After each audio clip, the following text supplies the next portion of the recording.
so that you can get familiar with who Karenkind is. We're also going to just tap into a little bit how home care being assessed in New York City, and just give you a sense, and maybe that can be helpful, that other areas in the country, in the world, how access home care will be look like.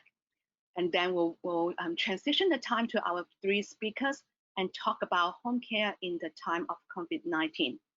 And at the end, we'll have time for questions and answers. So that is the agenda, and we're going to spend an hour and 30 minutes together today.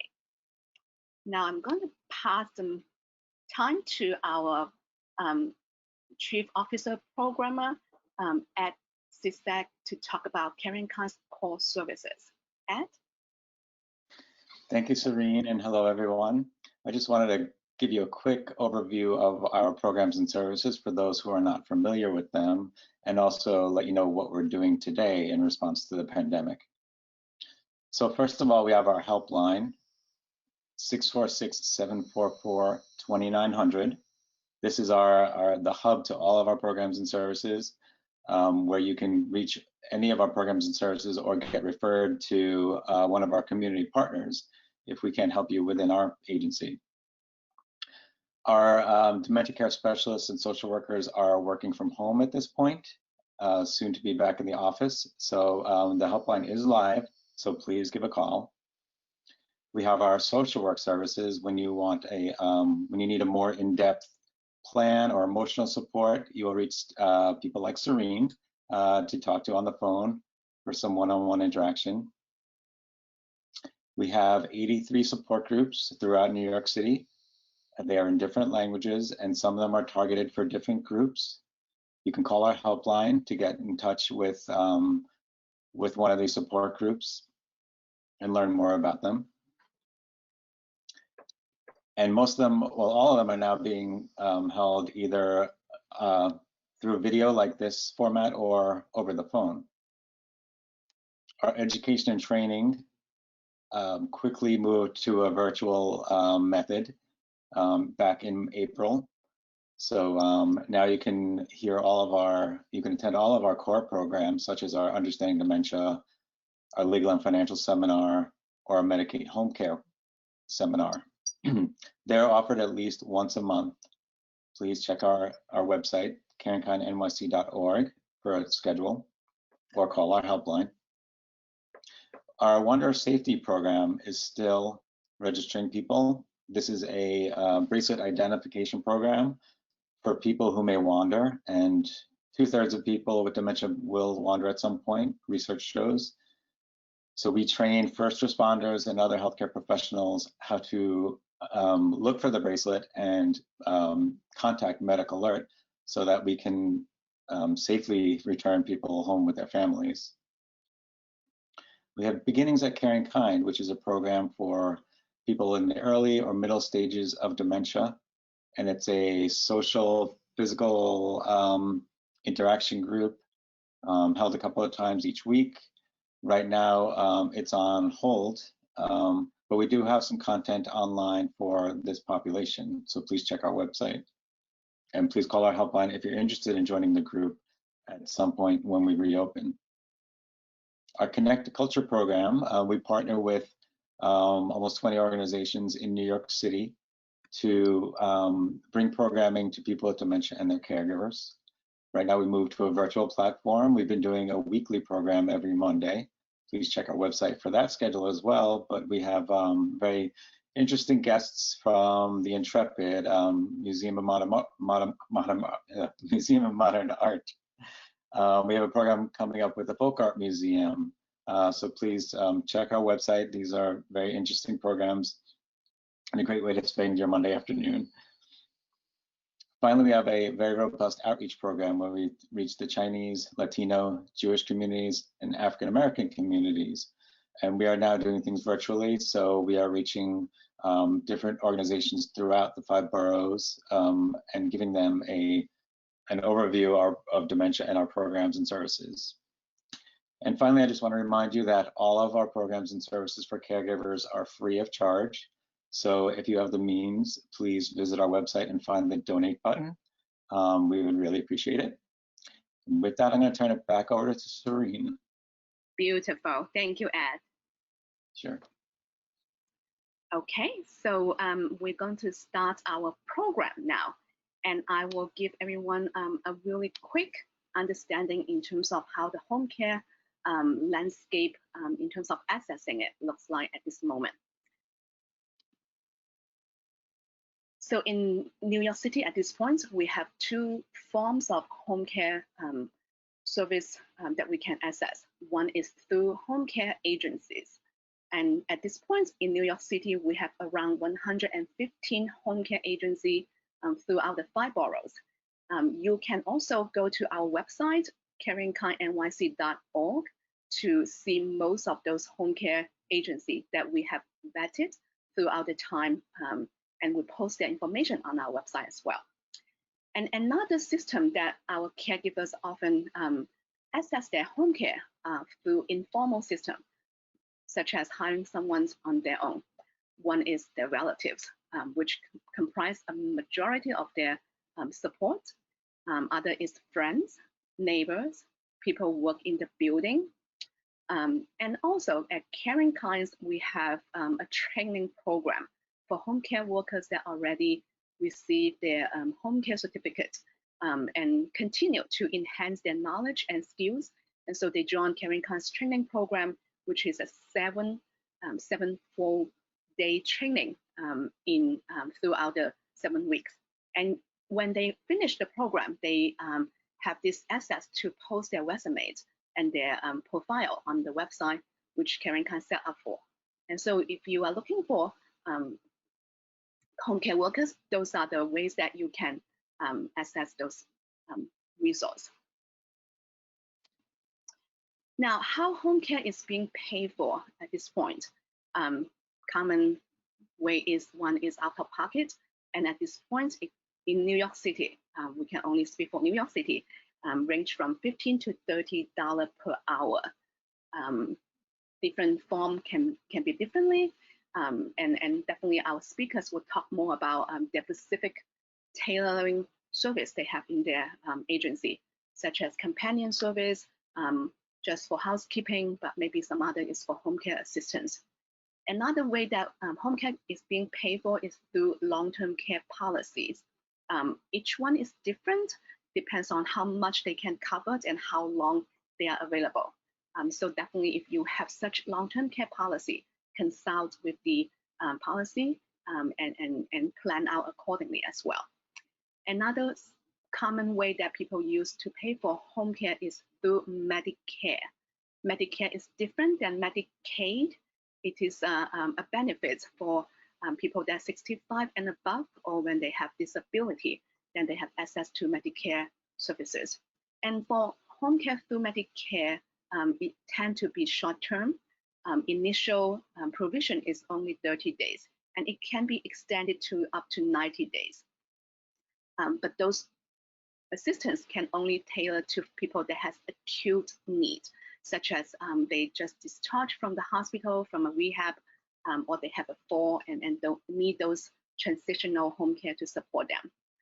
Another very common way that can be paid for home care is Medicaid. Medicaid can even actually pay for long-term assistance, and it can start for 4 hours, 6 hours, and up to 24/7, and into split shift. Split shift is a common term that we often use in the home care industry, which means that people come in for 12 hours as one shift, 8 a.m. to 8 p.m., and then continue from another home care workers, 8 p.m. to the next day, 8 a.m. And the expectation is that in the evening, the home care worker will not sleep, maybe take some rest, but they will continue awake to care for the person. And Medicaid at this point can be provided through 2 different systems. One is something we call MLTC, which is stand for Managed Long-Term Care System. That is something you join a plan, and they will help you manage all the long-term care, including home care, day program, and even nursing home later on. And another form that we recently encountered and is very interesting and very helpful to our community, which is dementia specific, and it's called NHTD, stand for Nursing Home Transition and Diversion Waiver Program. And we have clients actually at this point access that program, the NHTD program, and can get 24/7 split shift. This program, the NHTD, is nothing about putting someone into nursing home. It's rather how to prevent the person going to nursing home by getting more service in the community. We can definitely answer more questions at the end. But before we transition to our next part to our guest speakers, I would like to suggest to take 1 minute to give ourselves some self-care. I understand that we're kind of sitting for about 30 minutes already. Just shake off any stress maybe you are feeling now. Just do some movement on your body, because your body telling you sometimes you might stress out and you need some break for yourself. Giving yourself a break, some self-care is what we at Karenkind often suggest and recommend. All right, now I am going to pass my the rest of the time to our speakers from 3 wonderful home care agencies. Laura, Kyle, and Jim, now it's your turn. I will close my camera. All right.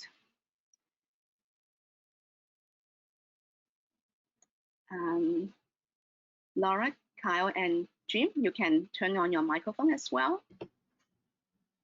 Okay, so I turned on, and then I want to share my screen. Definitely. Give me a second. How about you go ahead to introduce yourself first, and then we can bring that up as well.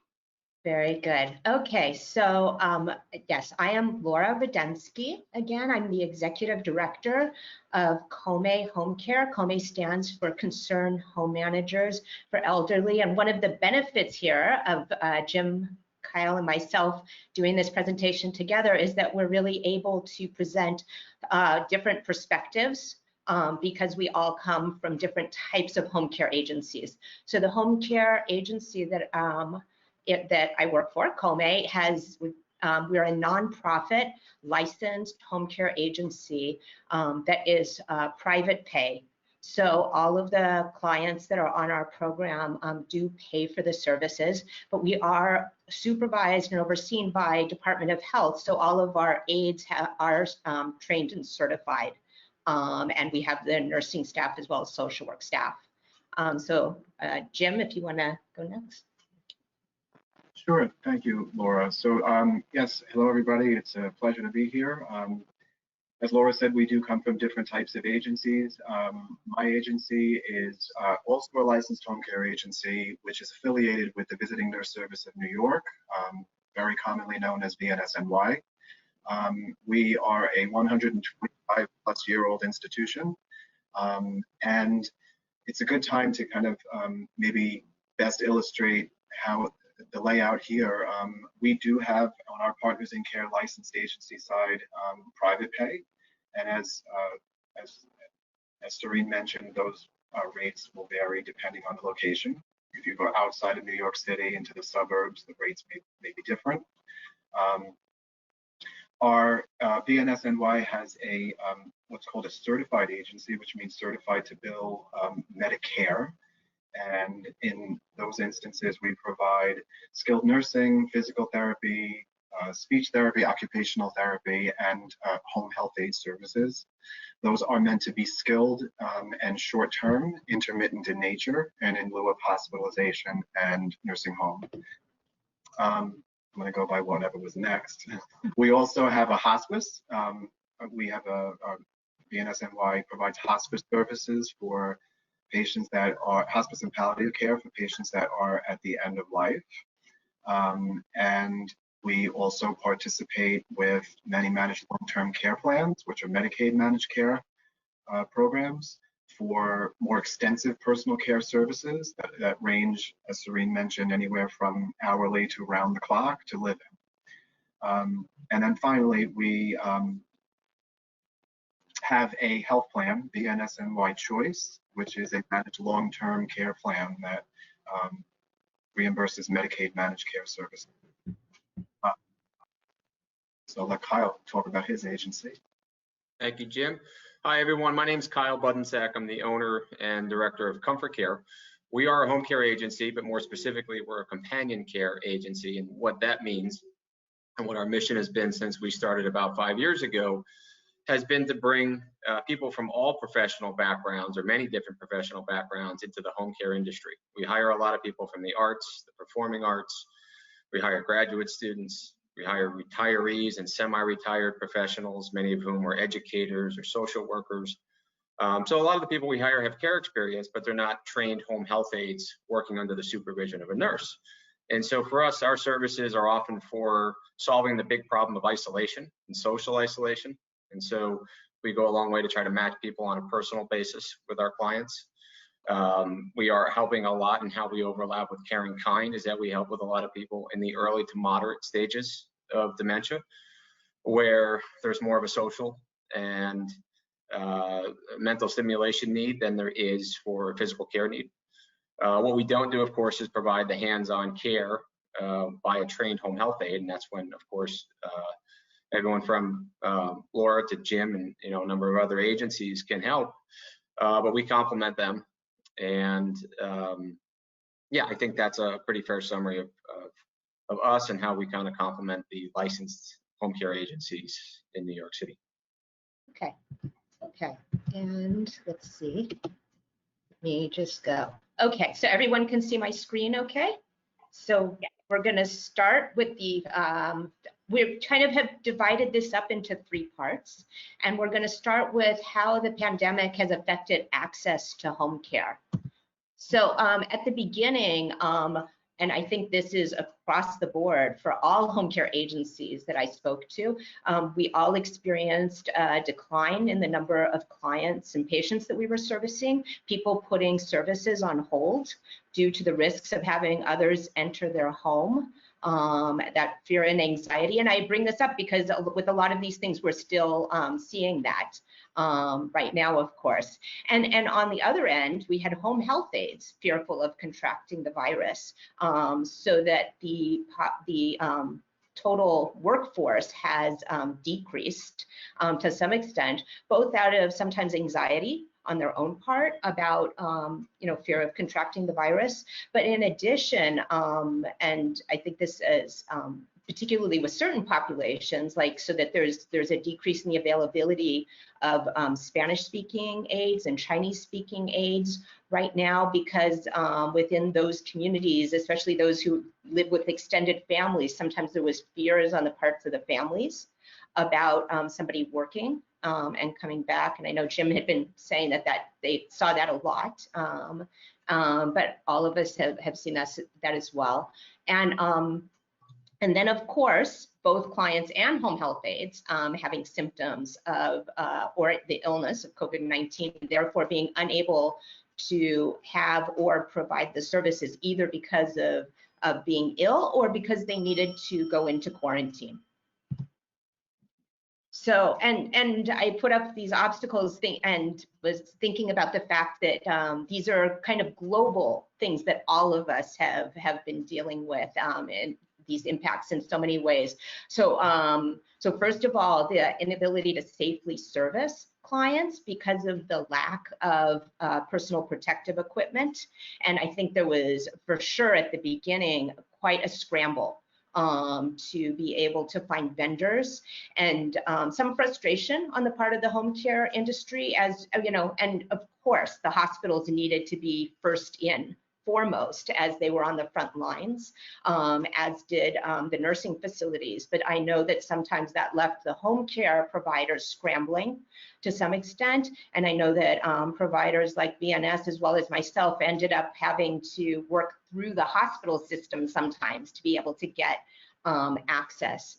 Lack of access to testing, which thank God is being addressed now, and we are able to get people tested. But as you know, to begin with, we were so much it was about risk mitigation because we weren't sure who was affected and who wasn't.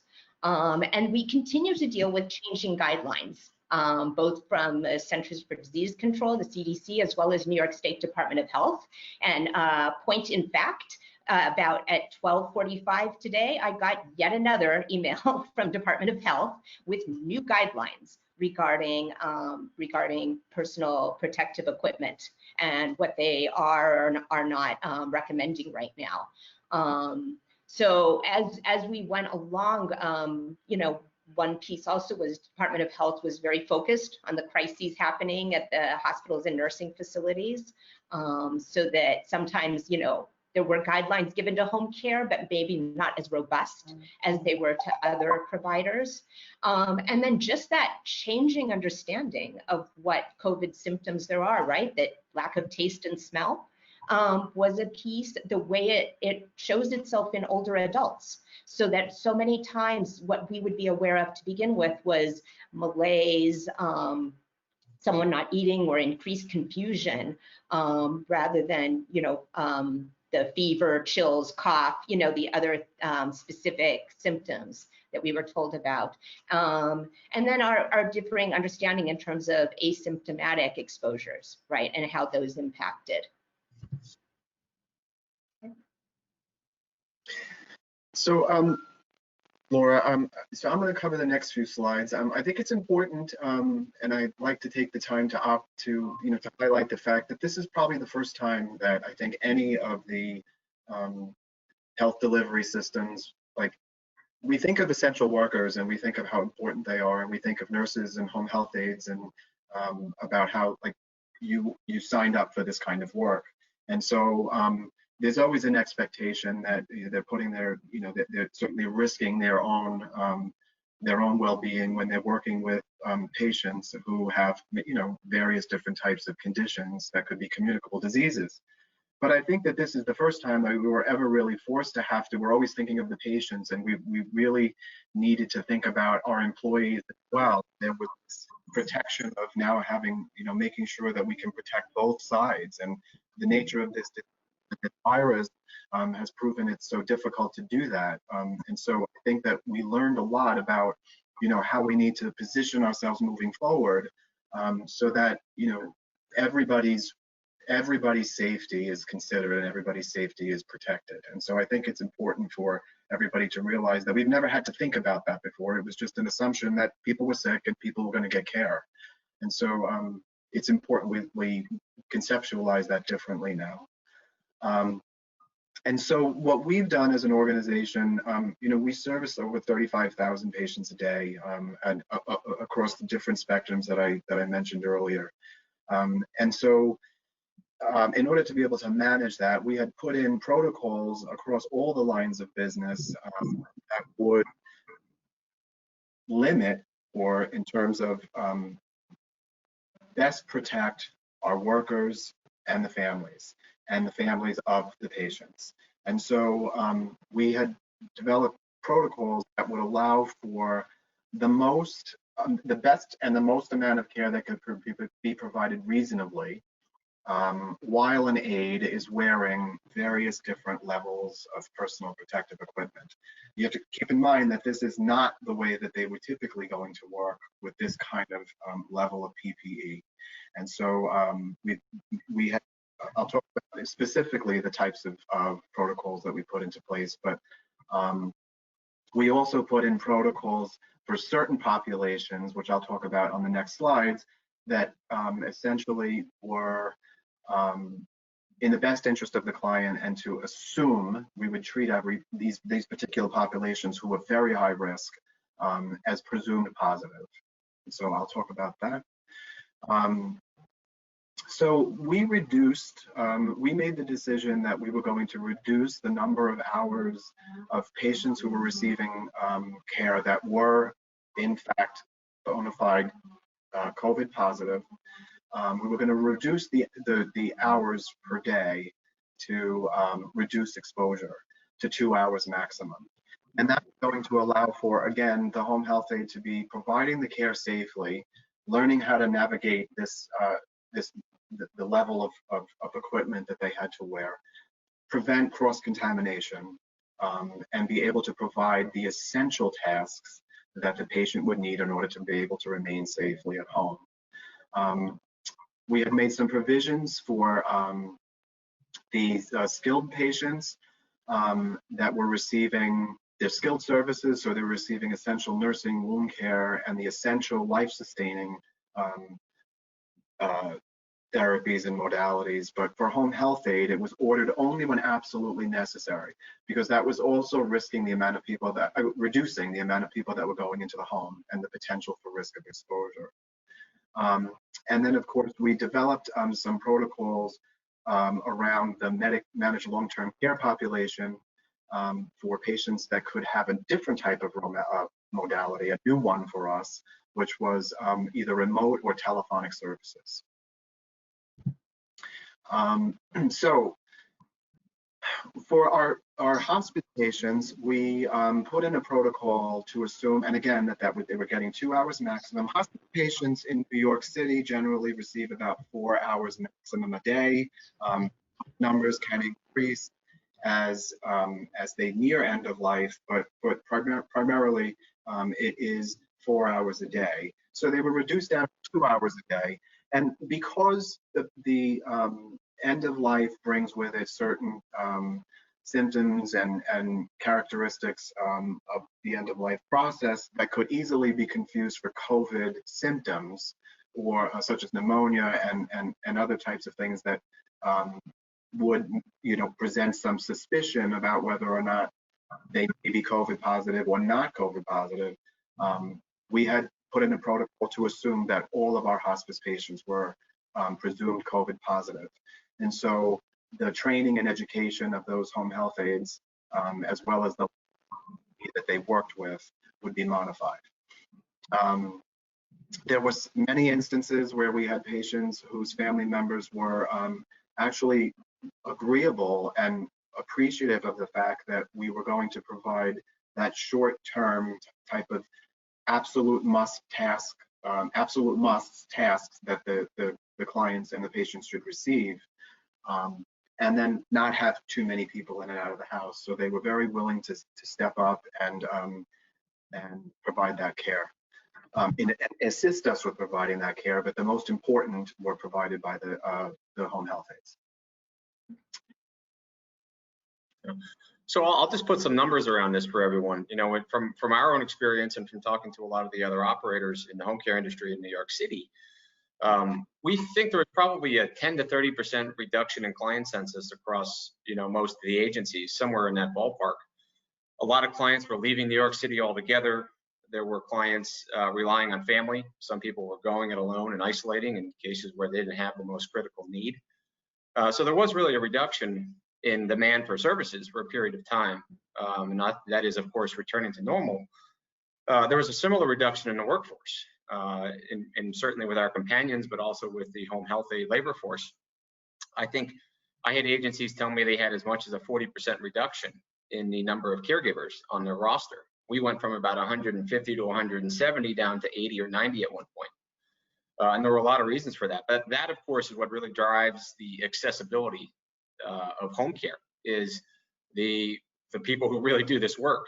And a lot of them were either symptomatic, especially in March into mid-April. You had a lot of caregivers who were symptomatic of the virus, who were positive, or so many people who had exposures to the virus and had to go into these precautionary quarantines. And I really do think the home care industry as a whole in New York did a really good job of policing their clients and their caregivers, and making sure that, and trying to limit unnecessary exposure.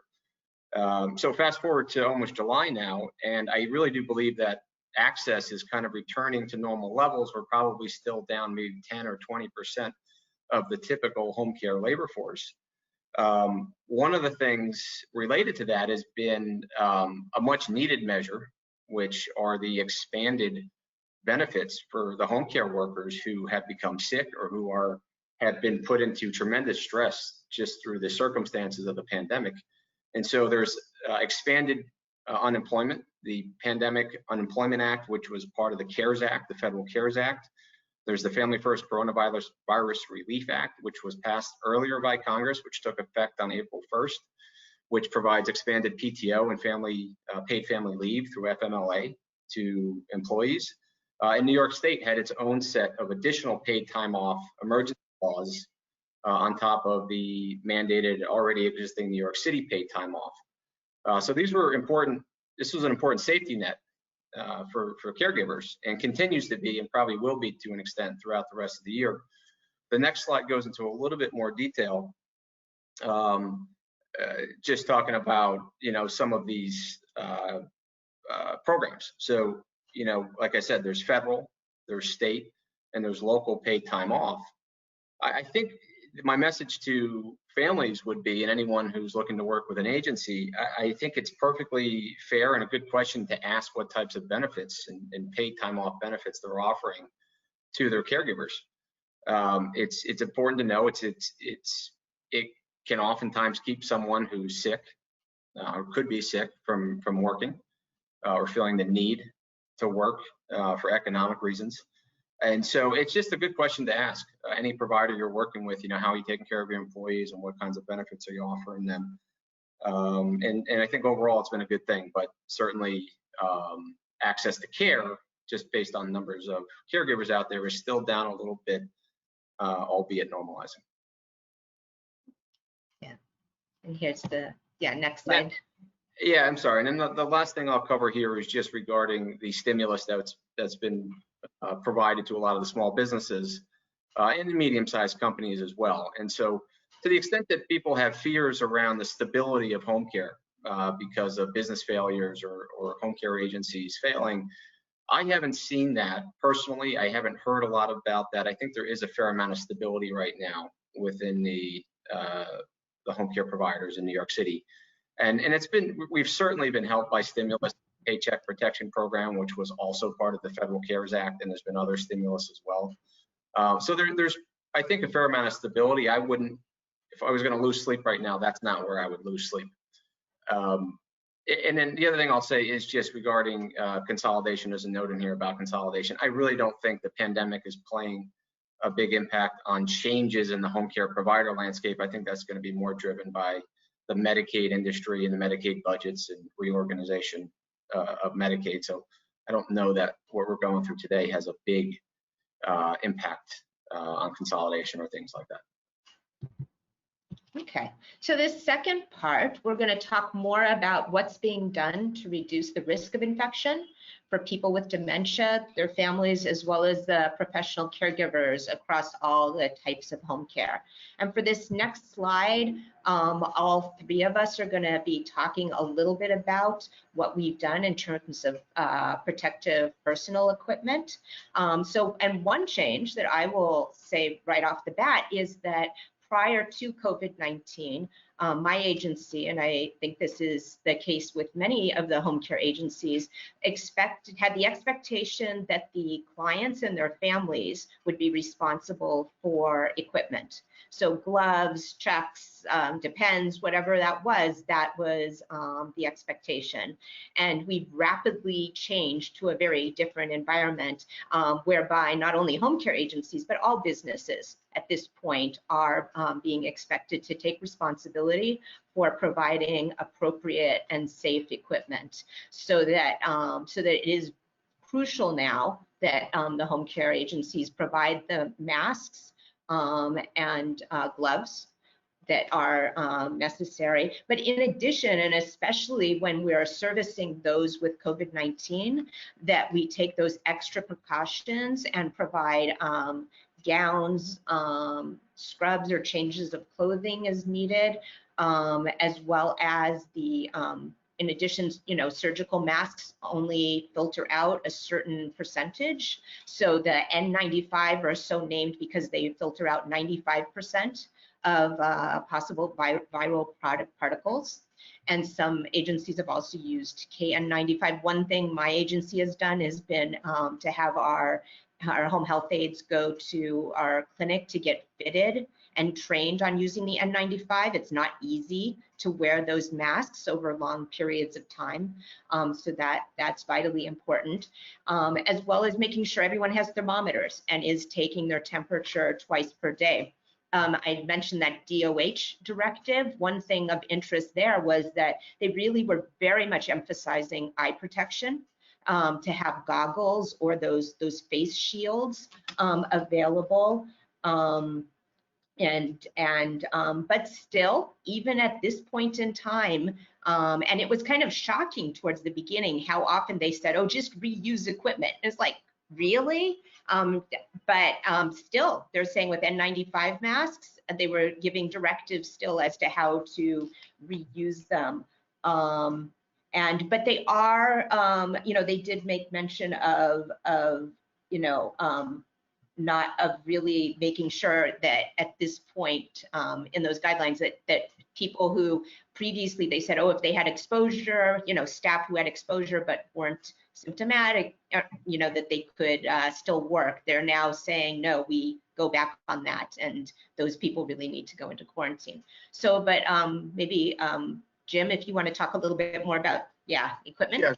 Sure. So I want to kind of echo what you said. I mean, as the pandemic began, there was, as we all know, the guidance and what is considered best practices has significantly evolved over time from what they were originally stating in the beginning. I mean, I remember early on in the pandemic, there was question about whether or not they should be wearing masks at all, whether they actually contributed to the transmission of the virus, and we're miles away from that now. But it's important to realize that as the guidance was evolving and as it wasn't very clear, agencies were really scrambling to find and secure this equipment, because the industry just did not have enough, and that included everybody across the spectrum of, and so we shared in that process, and VNS entered into some agreements.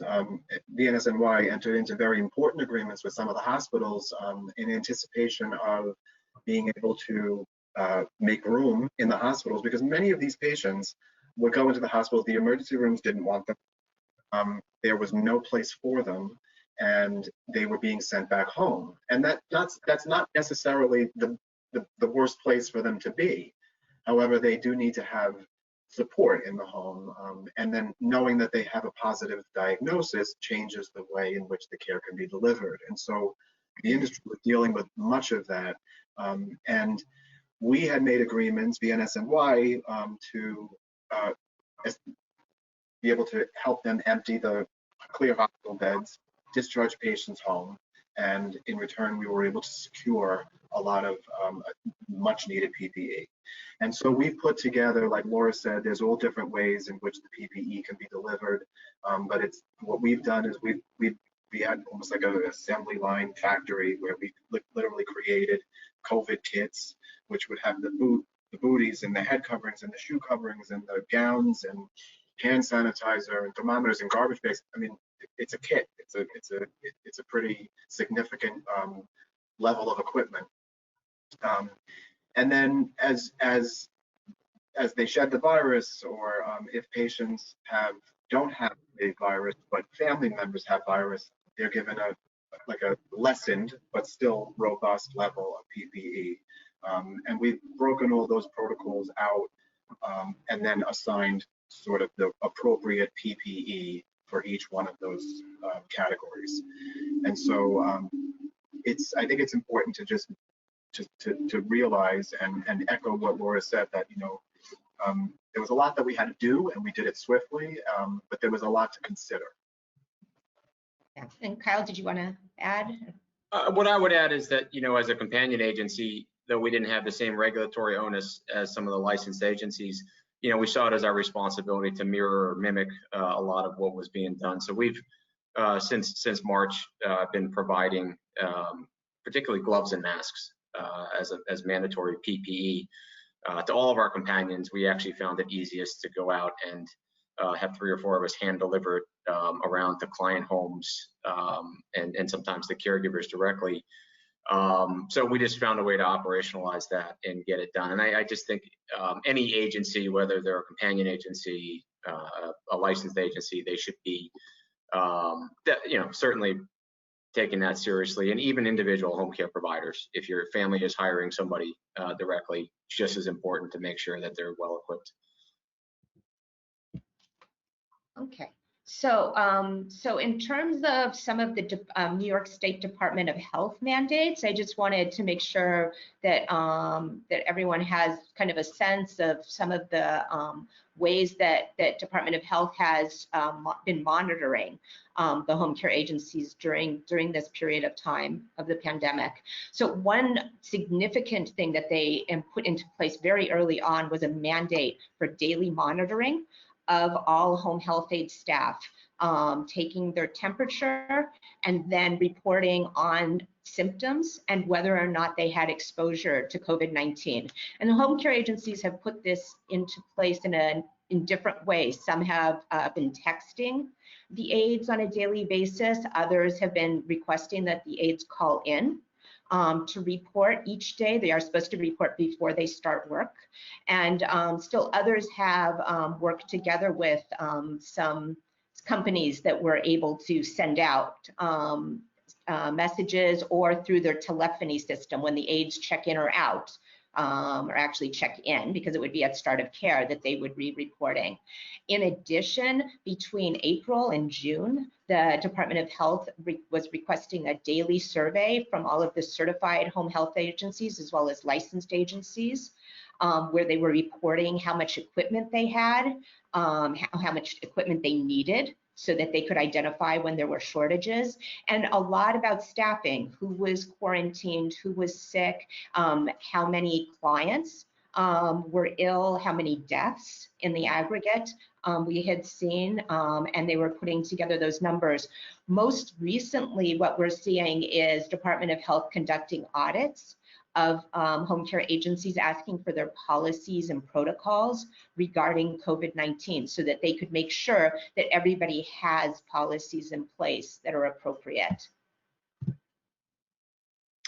Yeah, so I'll just talk quickly about some of the adaptations that have gone on with changes to services, and home care is trying to accommodate clients and come up with solutions. And I'll tell you that in a number of cases with our own clients, particularly, we have a lot of clients who might have 2 or 3 days a week where they have a companion come to visit for 4 hours, 5 hours, and that usually involves getting outside the home or doing an activity. Where we deemed, in one case, we had someone in an assisted living facility, and our companion actually began doing Zoom meetings with the client on a weekly basis and just calling every day. And so there was probably a reduction in hours, in total time spent by the companion, but they were actually checking in more often, be it remotely. And we did that in a number of cases, and I think other agencies have done that. I think Jim would talk about it, the VNS, where they complemented their 2-hour visits with telehealth and medication reminders remotely. That's been a good solution and should continue to be. One thing I'll talk about a little bit in more detail is live-in care. There are agencies in the city that will provide live-in care. We provide live-in care. I know, Laura, you have a number of live-in clients. And I'll just explain a live-in arrangement. So a live-in arrangement is where the caregiver will spend a 24-hour period in the home of the client, and they need to have their own sleeping accommodations, and they should be getting, sleep time at night and breaks throughout the day. So oftentimes, if there's a client who has, for example, split shift, they might have someone coming from 8 a.m. to 8 p.m. and then 8 p.m. to 8 a.m. and they have kind of around-the-clock care. If it's appropriate and the client can get rest at night and isn't a risk overnight, it can make sense to move to a live-in. A live-in is actually a lot more cost-effective, but it reduces the number of people coming in and out of the house every week, and I think that's been the appeal. With a split shift, you might have 4, 5, 6 caregivers coming into your home every week, increasing exposure, and with a live-in, you'll probably have 2. It can also be helpful when there's a client who's used to receiving, a fair amount of hours a week, could be 40 hours, 80 hours, but they've also relied on family or friends or neighbors who are no longer coming over. And so to get a little additional support, it can still be a fairly cost-effective way to have someone with a client at a time when they're a lot more isolated. So I think that's something you'll see maybe with agencies, something worth asking about as a care recipient. And beyond that, I think I would just say talk to your agency about solutions and get creative. I don't think there are not always mandated solutions or perfect solutions to infection control. And so, I know Laura, for example, with some of her caregivers, when they have maybe a long commute, they'll actually bring an extra pair of clothes and change upon arrival. We work with some of our clients to make sure that the caregiver or companion who's coming to see them is local, so they're not getting on too many subways or buses. We don't actually know if subway transportation is really a leading cause of coronavirus infection, or is really going to be any different than riding services traditionally, but there's a practical concern about that. And so my advice would just be to talk with your home care agency about solutions, creativity, what can we do a little bit differently to reduce exposure. Again, there's no manual for that, but it's a good topic for discussion with your agency. So as I mentioned about the level of personnel, protective equipment that is provided, again, we always have to keep in mind that there is a risk to both the aide, the caregiver, as well as the client and their family. And so it gave, I think that it sent a very strong message throughout the industry that that home care was concerned about their workers and making sure that they gave them the right training on how to use this PPE. They're not, as I mentioned before, they're not accustomed to using this type of PPE. They are not familiar with the fact, as opposed to clinicians in the hospital, they're not as comfortable with being able to take it on and take it off and not potentially, contaminating the surface. And it's so easy to do that. I mean, I sat through the training myself, and I would struggle with it. And so it's important that we put a lot of effort into not only training, but doing outreach and making sure that they received the equipment, they were comfortable with using it, and also being able to have an important conversation that if you don't feel comfortable using this, then you should maybe not be working with a COVID positive patient because the risk is too great. And so we did a lot of outreach, as well as many other agencies did, in terms of making sure that the equipment was not only available, but that they knew how to use it and that they had a level of comfort using it. There was also a lot of support and education, both to the families, and I would encourage you to go back to whatever agencies you do use and see and take advantage of whatever resources that they provide. We have a page for families on how to appropriately practice infection control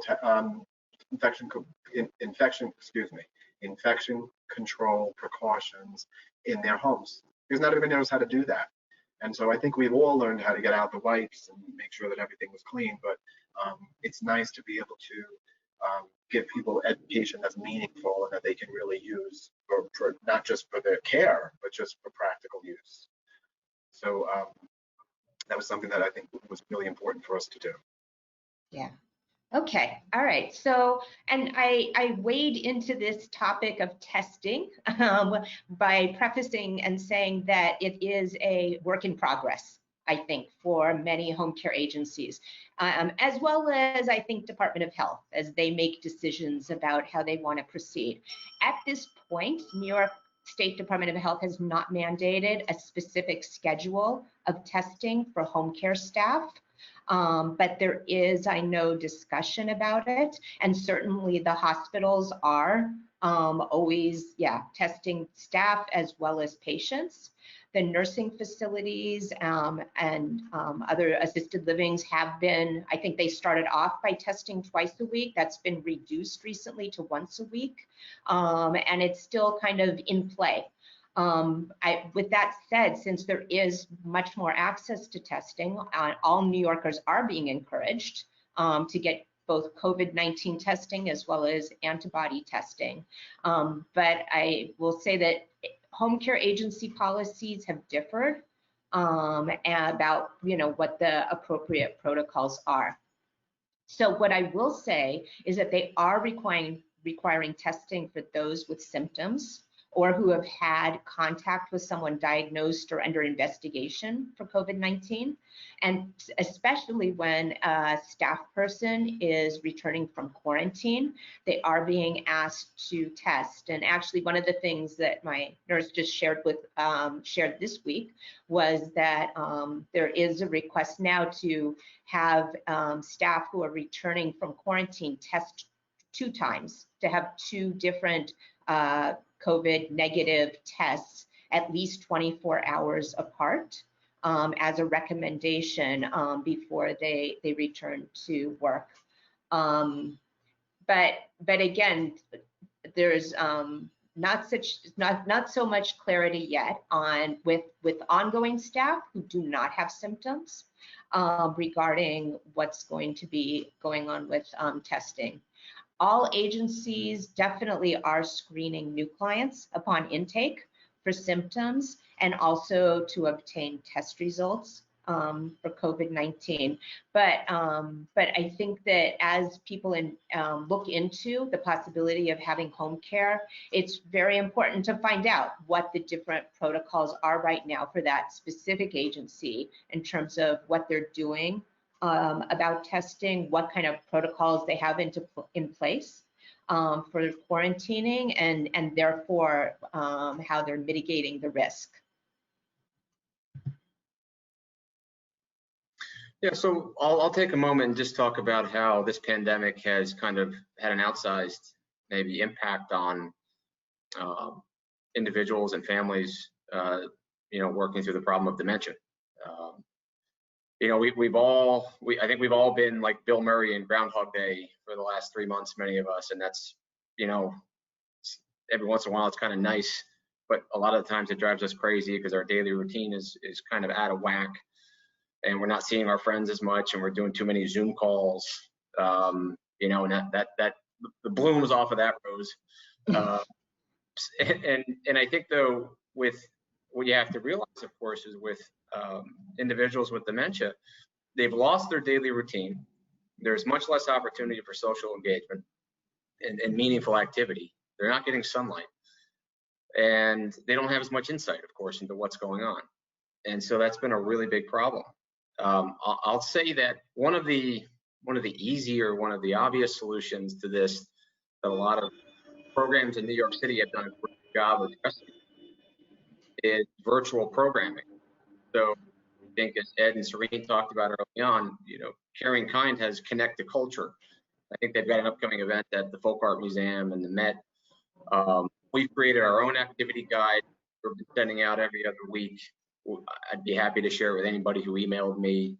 There's a list of 20 or 30 activities in different categories, and I think that's a great way to at least try to help engage clients with cognitive impairment who need accessible programming. We've been lucky. We've had a great partner in this. We work with a consultancy as really a function of our company, Inspired Memory Care.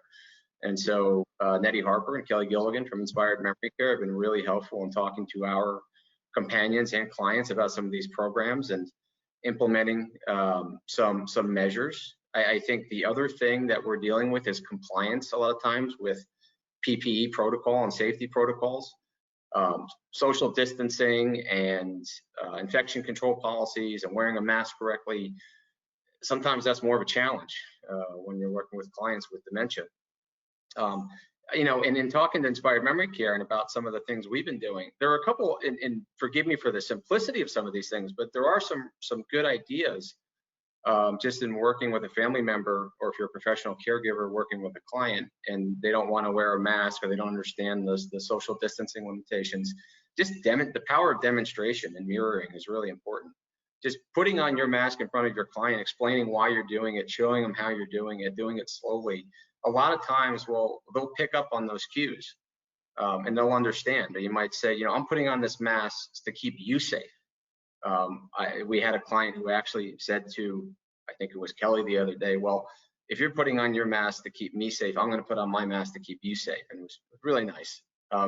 Not all situations are that easy. Not everyone is dealing with this as well. And so I think Karenkind is going to have other presentations that talk more about interventions and getting into changes in behavior. Certainly we can have some Q&A at the end of this. But I want to share that. And another real simple intervention is just using a sign on the front and back side of your door. Having a sign when you enter for caregivers, letting them know to please wear a mask, please keep social distance. And then on the back side of the door, when you're leaving, have a notice for everyone, the client, the family members, the caregivers, please remember to use social distancing protocols, put your mask on appropriately, and make it a sign for everyone. It doesn't have to be singling out whoever, of course, has dementia. So there's some real simple interventions you can use to try to drive some compliance, if you will. And again, I know a lot of situations are unique and require a lot more thought and intervention, but I just wanted to share that. Okay. All right. So now we're going to turn to the third and last part. How has the pandemic changed the way home care will be provided in the future? Yeah, this is Laura. You going to start with this one? Actually, this was Jim. Oh, sorry. Okay. Okay. So the New York State Department of Health is the organization that approves our training programs for licensed agencies, and I think that there has always been a need for, and we as an industry have always advocated for other platforms in which we can provide training. And so considering the pandemic and the impact that it has had on our ability to provide any kind of face-to-face training, we want to be able to remain very engaged with our workforce, and we do rely very heavily on our training programs in order to continue to fortify our workforce. And so there is a lot of turnover in this industry, and so training is critical to our programs. And so that said, this is an opportunity and an opportunity that we need to take in order for us to be able to find other platforms in which we can deliver training. We think that that is going to, and that would be both of a combination of in-person demonstration and online education. I mean, it can't be online entirely, because people have to be able to demonstrate that they have a confidence in the skills that they're taught. But I think that we think that this is going to be an opportunity to get the state to pay attention. And more importantly than that, I think that our efforts to build our workforce will increase. It will potentially open up a market that were otherwise unable to participate in the intensive classroom and might be able to participate in this forum. So we're optimistic about that, and I think that we're getting the state's attention now. Oops. Okay. Sorry, hold on one second. Let me, whoops. Okay. Sure. So as far as, some ongoing changes here as it relates to PPE and policy and costs, I'll just make a few brief notes. I think PPE is certainly going to continue to be required in the near term for at least the next 6 months, perhaps longer. I think traditionally the onus has been on families to purchase that PPE, or has been charged kind of separately by home care agencies. And at this point, of course, home care agencies are required to purchase and provide PPE to their employees. So there's a question around, well, who will pay for this and how significant is that?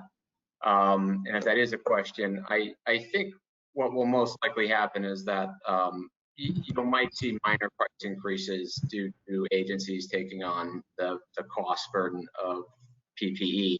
I don't see it being something that's going to change the rate of care from $30 an hour to $33 an hour or something of that magnitude.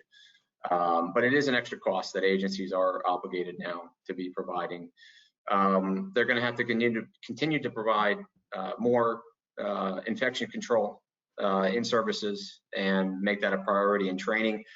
Personally, I'll be honest that I always thought it was kind of silly when we had people singing happy birthday while they washed their hands under hot water for 30 seconds. And I think even some of the trainees kind of thought it was silly. And all of a sudden we've had a pandemic and it doesn't seem as silly anymore. And I think there's going to be a lot more people at least paying attention to infection control measures for their own good as well, not just for the clients. So I think there'll be a lasting impact on infection control protocols.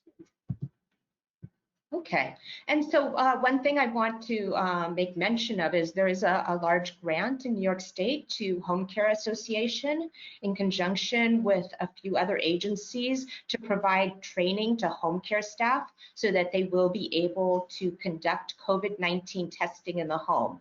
So they do have financing so that for free, thousands of staff will be able to do a webinar.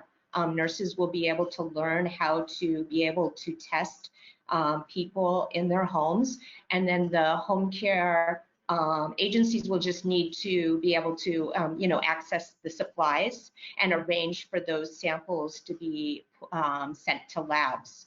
So I think that's going to be another thing that will expand our abilities to deal with COVID-19. Okay. And other changes that we're expecting. So I do think that, until we have a vaccine, right, home care visits by skilled services are going to be triaged. We're definitely going to be continuing to look at what are the essential visits, who does need to be going into the home in terms of nurses, social workers, et cetera, and how we can manage to make sure that everybody's safe. The screening of staff, clients, and everybody involved for COVID-19 I think is going to continue in a major way. But we really have an expectation that home care is going to be part of the solution in terms of addressing the best ways to meet the challenges of COVID-19. We've seen so many issues go on with the facilities and other places. I think people more and more will be looking towards home care to be able to provide the care that they would like. So with that, we want to thank you to everyone, and this is our contact information.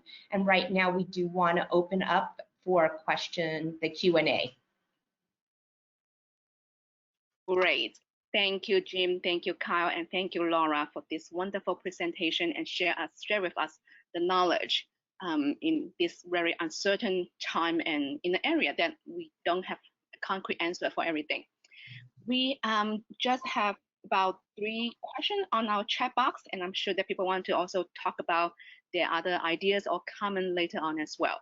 So I'm going to share with everyone the question, and if you deem fit, you can answer that for us as well. So the first question is, what are your thoughts on charging extra for taking care of COVID patients? Yeah, so, and I think, yeah, Jim, I think it might be a little bit better for you to kind of handle this just because I know that you have more experience in taking care of COVID-19 patients. I will say that I have not heard that question before, so it's an interesting one. Yeah, so it's a really good question. So there's 2 things to consider. One, when it comes to government payers, Medicare, Medicaid, or anything that's funded other than out of the client's pocket, there's no enhanced rates or reimbursement rates for COVID positive patients, and so we don't have control over setting the rates for those. Those are just government reimbursed rates. when it comes to private pay, I mean, we could. It almost seems, and I don't think that we gave it enough thought because, well, I shouldn't say we didn't give it enough thought, but you don't want to penalize the client because of their condition in order to be able to say that they should receive care. And so what we've tried to do and mitigate that is there are relief funds that are out there, and as nonprofit organizations, we can submit as much as we can in terms of subsidizing some of the costs that we've incurred from the additional PPE. But I don't think that we're there yet in terms of having to pass the rate on to the client. I mean, yeah, it's a business decision for everyone, and I'm not speaking for everybody, but we did not take that position. I have heard, though, actually, of some agencies who are beginning to pass along the cost of the PPE and include that in some of their billing. But again, I've heard of that in just a few instances, not across the board.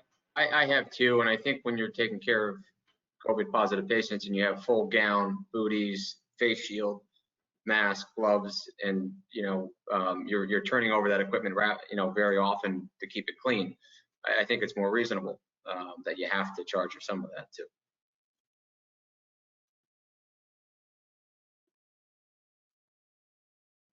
Great, thank you. So I'm going to go to the next question, which you can also read in the chat box, but I'm going to read it out loud for our people on the phone. So are there been no false agreements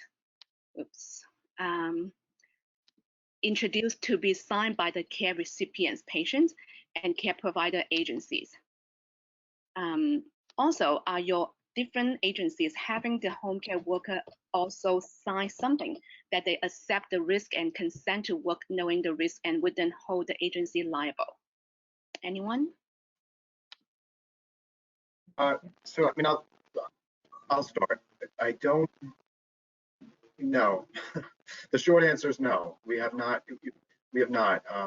There is always the instance, and there have been instances where the family is concerned if the aide has it, the aide was diagnosed with it, or if the family themselves has it, they are concerned about the fact that, well, how did they get it?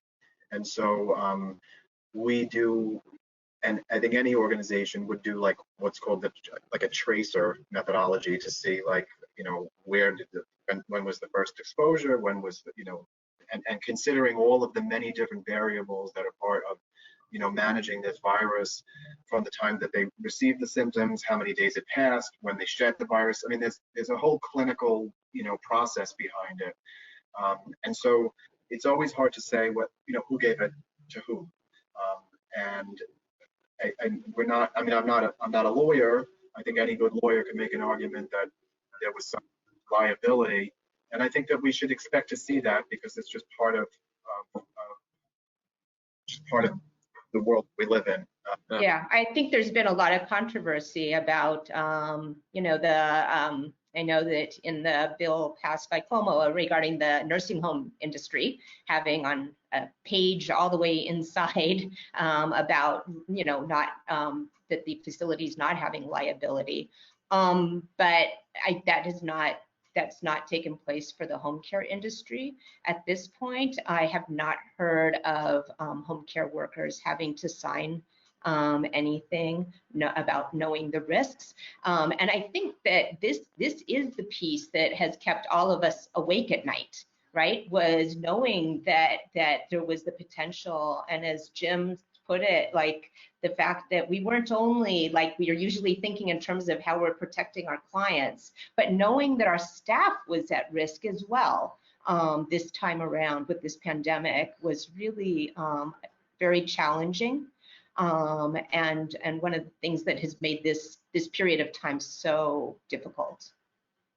Yeah, and I'll just say that we haven't signed anything like that with clients or caregivers, and I think, without getting into legal issues, I think if you're doing what you reasonably can to make sure you understand what's happening with your clients and your caregivers, and you're following regulations and you're equipping your people the way you're supposed to, and you're informing them, and you're informing your clients of everything you know about the health status of the caregiver and vice versa, the health status of the client, I think that's actually more important than any agreement.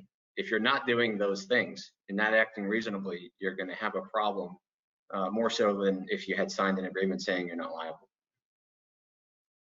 Okay, thank you very much. The next question actually is when Jim mentioned about the training for PPE use, and the question is, how can you verify that home health aides can be trained appropriately in PPE remotely? So that's a great question, and I'm glad that you asked it. The training took place in person. That was an in-person training. They had to come in to the office. We had designated locations. We practiced social distancing, which is not easy to do when you have a nurse, home health aide kind of relationship. And so we they had to actually come in and demonstrate the use of the equipment. And for the majority of circumstances, they all did very well, but we trained so many people. There were a very small group that were not able to do it safely and adequately, and they were not passed. So I'm glad you asked that. That was not done remotely. That was all done in person. Okay. Another question is, how do you address the need for standby assist? The patient doesn't need to constant hands-on, but what if? Right. Yeah. So I think, yeah, Jim, and I know you had talked to us about the tele-aid program that Right. VMS has. So one of there's two ways to look at this. One is if you remember when I spoke about the 2-hour restriction, certainly patients, and there was not that many, but there are patients that could not be reduced down to 2 hours. And so they had to have alternate measures. They may have had to be transferred to a hospital or a nursing home, but that was very, very rare. I think if any been at all. Most of the families, and we had the benefit of, I say the benefit because it was a help, that many families were already home and were already kind of either with the patient, they took them into their own home, or they were home because they were either working from home because of the social distancing order. And so that allowed for families to be more accessible and more willing to provide the care. So that means, and I want to answer the question clearly, that if there was a patient who was at risk for falls, when the aide wasn't there, then the family was there in order to be able to monitor them. For those patients that were able to opt into tele-aid service, one of the questions, and it was a check that we would do every day. It depended on the patient's care plan, but it could be more than once a day. One of the questions was, did you experience a fall? And if you experienced a fall, it was escalated up to a nurse immediately. And then if necessary, the nurse would go into the home, or EMS was called. But that was triaged by a nurse if they had reported that fall. And so the tele-aid service has its value, and I'm not sure if I covered on it, but it does have its value in being able to provide an additional layer of support, falls being one of them, making sure that they've had their meals, making sure that pain, targeting the very specific things that would potentially put patients in an unsupervised setting in their home, at risk. So yeah, and I would say that for just across the board, I think in general, home care agencies do usually have backup aides available. So I know that we have a couple of clients right now who they've requested a certain number of hours. Sometimes we question if it's enough, but one in particular, I know she knows that she can call and say, okay, today I'm going to want this 7 hours, and we are able to always pull aides in to give that assistance, so that she can increase from what she usually has. Okay. Great, thank you so much. there's a question that is private question, but he would like to ask whether the social workers or other workers but not home health aid are still going to the home to do home visit during this time, or they're all telephonic or virtual visits. So that's a great question.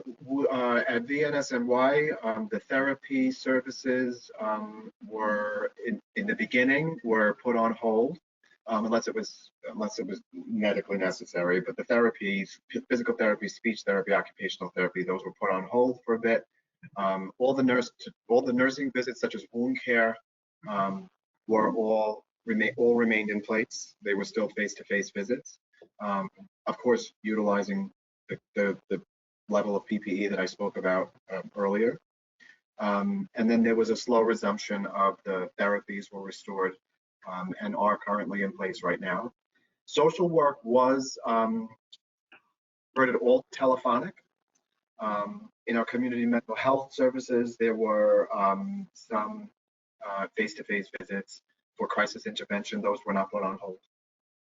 But any essential or non-essential type visit was put on hold. But most of it is returning now back to face-to-face.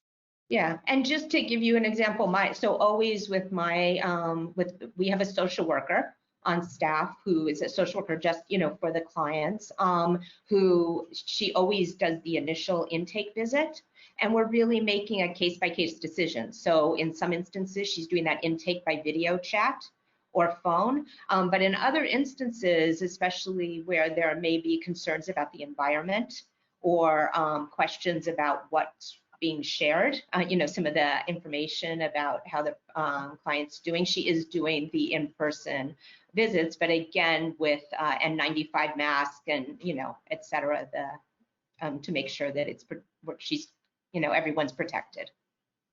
And I would just add that in the last week, we've started to do, practically speaking, home visits again with a social worker or care advisor going to the home. And I think, we're just going to see more of that now. I would agree, that's kind of returning to normal just as of now with home visiting. Okay, great. Thank you for the information. So we have a few more questions, but just want to let people on the phone know that after the next question, we can give you the space to talk about anything that you have in mind, if you have anything. So the next question is, what recommendation would you have for a family member who would like to become a home health aide for a parent? Mm-hmm.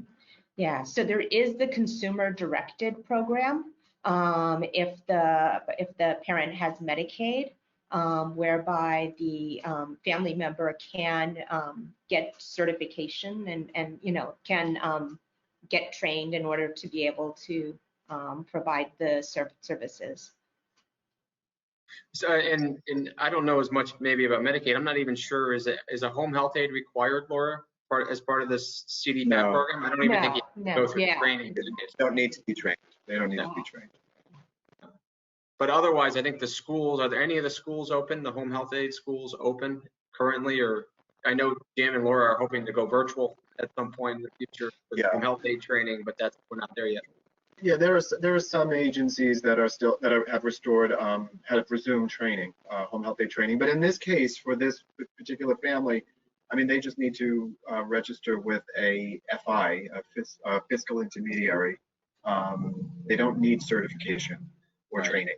If it's the Medicaid CDPAP program. Yeah. Okay. Great. Thank you for the answers.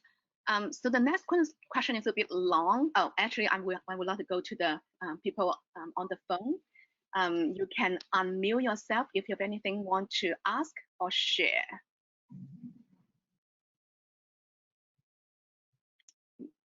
Okay, maybe not now. We can go back to you next as well. So the next question is a bit long. If you can read it, please do so. And I want to let the person to hear it as well. Are there agencies or home care providers actively considering pursuing or planning for a structure that would seek to create a bifurcated system where workers who are taking care of non-COVID positive suspect population as compared to those population that are positive and or have been positive, a way to create another layer of transmission protection protocols that might help to reduce transmission risk from one patient to another via the aid worker. Any Right. thoughts? Yep. Yeah, I mean, oftentimes many of our aides are assigned to one person rather than going to multiple people. So, but I do think that if an aide is providing services to a client who was known to be positive, we would anyways, without putting in a whole structure necessarily, but we would not be sending them to other clients who are not COVID positive at this point. And Jim, I think you could probably elaborate further, but yeah. Yes, I mean, I think it's an interesting concept. I think, so what we did and what I think any agency would do is, create a core group of aides that are trained on caring for COVID positive patients, and they would see only COVID positive patients. And that's what we've tried to do. Thankfully, believe it or not, like the numbers weren't staggering in terms of how many patients we're serving that are COVID positive. Contrary to, and it's interesting, I would love to hear the perspective from those of you across the state, across the country, about, what your thoughts are in terms of New York being such a hotbed of activity. But it's important to realize that I don't know how we would be able to, I don't know how we would operationalize something where we would have like almost, I think if I understand the question, a separate dedicated business just to caring for COVID positive patients. If I understand the question correctly, I think that's what you're asking. It would be ideal if we were able to do something like that. And certainly if we see a second wave of this, it probably would be something that we might be able to consider operationalizing. But the numbers, you don't know like how many patients you actually have or how many patients you could potentially have. I don't know if there's any way to really ramp up for something like that. But that's just my thought on it. But it's a great concept. Great, thank you. We have the next question from Jet. Laura, you mentioned certified agencies and licensed agencies. Would you please explain the difference? Okay, yes. So a certified home health agency is a agency that is receiving funding payment by Medicare and Medicaid and providing the skilled nurse services as well as home health aid services after an acute episode. So usually when someone is coming home from a hospital or a rehab facility, that's when the certified home health agency would provide service. And of the three of us, Jim is the one that, at BNS, they have the largest certified home health agency in the city. Licensed home care agencies provide home health aid services primarily. They do have nurses who are supervising the home health aides, but the primary service that they're providing is home health aid. We provide also, as I mentioned, social work services, but that's unusual for a licensed agency.